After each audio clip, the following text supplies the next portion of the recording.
Hello, good day, good evening, good morning, wherever you're tuning in from. I would love to know where you are actually tuning in from. I'm in Sweden, in Stockholm, my home at the moment. And for those who don't know me, I am Leny. I am a certified life and mindset coach with focus on NLP, and I'm helping parents to reconnect with themselves, finding inner peace, and reduce the stress so they can show up fully present and joyful in their life, in the relationships with their family. So today I am going to cover you how to actually create a foundation of the success of reparenting your inner child. I guess I'm going to tell you a little bit about myself, my story. Having two young kids, working full-time in a corporate job and keeping up the household can create stress in any parent, I would say. I have always been a person that my mind's been a chaos. It's been like all over the place. I know people were talking about mindfulness and being calm and being the present, but I always been having a hard time for that. I always was on the next step in my mind and even in my actions. Even my parents said, like, please, Leny, just do one thing at a time, But I've always wanted to be in a rush, in a hurry. And my mind was always about something that's going to happen, like worrying about something that's not yet been happened, or I was putting all my thoughts about something that had happened, feeling very anxious about what happened or guilt, and replayed that scenario in my head over and over again. And by that, having children and having a autistic child with extra challenges, of course, the worrying thoughts became even more to my head, and of course, guilt. Well, like, did I do something wrong? Because the first time, I didn't know what autism was. I was really new to that, and trying to show up for my partner, trying to connect with him, keeping up with friends, keeping the household clean and nice, having clean clothes for the kids, and of course, perform very well at my corporate job. So it all was just on a running, like a hamster wheel, just dropping up the kids, working really hard, picking up the kids, very stressful, never stopping and enjoying the moments. And my mind was 24/7 with thoughts running around, no logic connections at all. Just, somewhere else. I remember I was playing with my son, and I know I've been reading as a high performer or ex-high performer. I wanted to be best in everything. I was reading all the parenting books. I was reading all kind of personal development books as well, and how I can be the performance books, how to be better leader in my job, and all that kind of stuff. But I was never able to implement them. I was never able to actually do something about those strategies that I read or listened to. And I remember back to the story where my son said, yeah, but you need to have alone time with your son.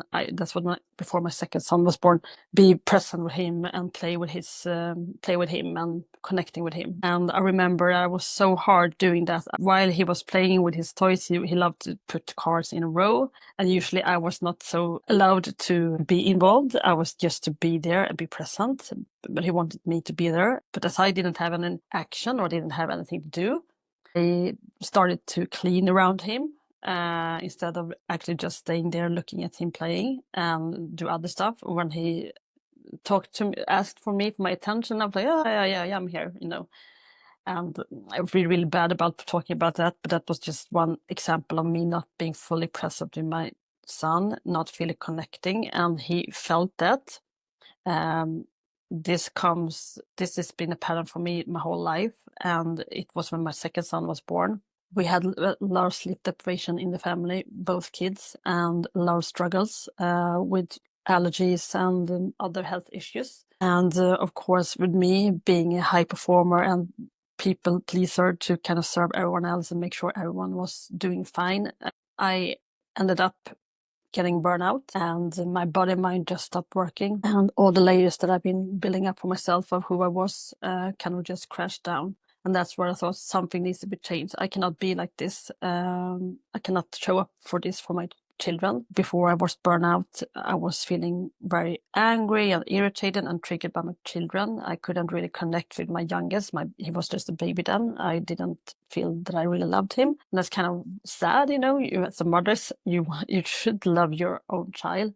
But I couldn't connect with my own feelings. I was not connected to myself at all. And that was not until I crashed and I could really rebuild myself and reconnect with myself that I could finally feel the love that I have for my youngest son, and to actually rebuild the relationships with my older son as well. Because all the tantrums, all the big fight and conflicts that we have, they decreased drastically when I started to be calm and present by myself. And that is like reparenting your inner child, or comes to everything, any changes you want to do. For example, you do maybe read a lot of personal development books, and you say, yeah, sounds good. Yes, I'm going to do that. And you do a lot of things. The same with parenting books. You do the same things with them as well. But you are trying to implement them, but you're implementing from a place and from a state that is not fully connected, fully present. So one of the things that you need to do to be able to reparent your inner child, to be able to stay present and fully enjoy your time with your family, is to be present, is to be able to accept the feelings and emotions that are coming and not trying to push them away. I mean, so we are kind of, the society is brought up of being more thinking than feeling. It's a stressful world. We have to develop the sense of really the self and ego and to our mind, and not really to connect them with yourself and the compassion.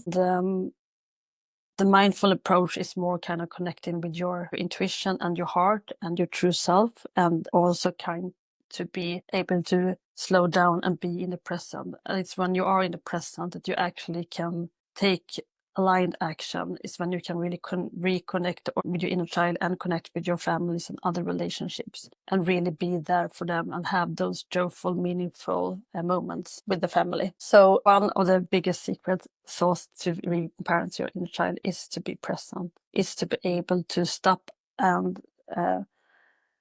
take a few breaths and just look around yourself. What do you see? What do you hear? What can you feel? What do you feel in your body? And just take a few breaths and just come back to yourself, to the present now, and let the minds and the mind calm down and thoughts just be as they are. And many people are maybe thinking that mindfulness and meditation is about pushing away the thoughts, that it's going to be total black in your head, and that's not the truth. I mean, otherwise I would be very bad in practicing mindfulness. But it's more about accepting the thoughts that are coming, accepting the feelings that are coming, and really acknowledge them and really feel them, and then just let them go. That's when you really are in the present, and that's when you can really come up with the breakthroughs in your life as well. And that's when you also can really reconnect with your child. That's when you can reach your child, your inner child as well. Because if you have so many thoughts and other layers and stuff around yourself, you will not be able to reach your inner child, because her or he is so deep down in yourself that you've been kind of hiding or suppressing for many, many years of your adult life. And maybe even starting when you were a teenager, I assume. So, and what society says. So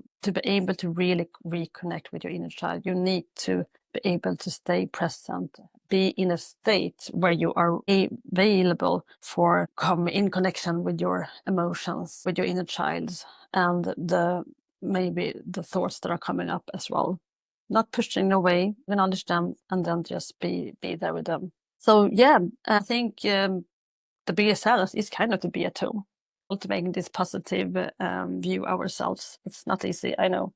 And while you are being more accepting to yourself, loving, compassion to yourself, it will make it much easier to be that with others, with your own children, with your partner, and in other relationships. We have, the mind is working kind of, you have the ego and they have the mindful part of your mind, I would say. And the ego is kind of to protect yourself from being hurt, from being rejected, from having the logical kind of things and actions to do to keep you safe. And that's the ego. For example, how the ego mind can kind of work is maybe you feel a little bit lonely, alone, and then you start sitting at home thinking, I feel so lonely. And then you start thinking of a past experience when you've been feeling very lonely.